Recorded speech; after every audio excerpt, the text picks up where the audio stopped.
Everyone, আজকে হচ্ছে শুভ মহাপঞ্চমী।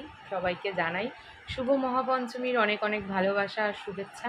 তো সকাল সকাল আজকে ঘুম থেকে উঠে প্রচুর কাজ ছিল, যেহেতু পুজো চলেই এসছে, মানে পুজো চলছে আর কি।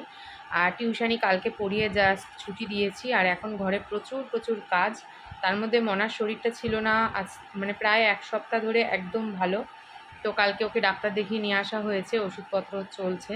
তো এখন একটু বেটার হয়েছে, যেই কারণে আজকে সকালবেলা উঠে ভেবেছি একটু ঘর দুয়ারটাকে এবার পরিষ্কার করব, বিছানার চাদরগুলো নতুন পেতে নেব।